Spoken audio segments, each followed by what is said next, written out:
ગૃહ રાજ્યમંત્રી અને ડીજીપીના આદેશ બાદ એક્શનમાં આવી છે રાજકોટ પોલીસ। રાજકોટ ગ્રામ્ય પોલીસે અસામાજિક તત્વો વિરુદ્ધ કાર્યવાહી શરૂ કરી છે। પડધરી, ગોંડલ, ઉપલેટા, ધોરાજી, જેતપુરમાં પોલીસે કાર્યવાહી કરી છે। પીજીવીસીએલની ટીમને સાથે રાખી ગુંડાઓના ઘરના વીજ કનેક્શન કાપી નાખવામાં આવ્યા છે।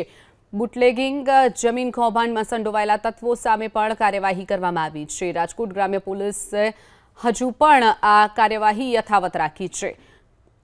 તો પડધરી, ગોંડલ, ઉપલેટા, ધોરાજી, જેતપુર સહિતના વિસ્તારોમાં પોલીસે ચેકિંગ હાથ ધર્યું હતું।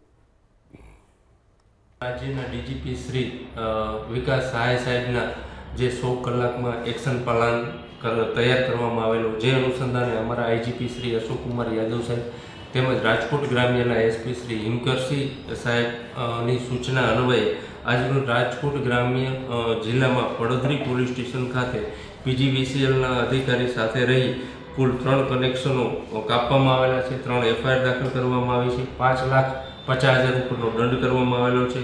ગોંડલ એ ડિવિઝનમાં 1 વીજ કનેક્શન કાપવામાં આવ્યું છે।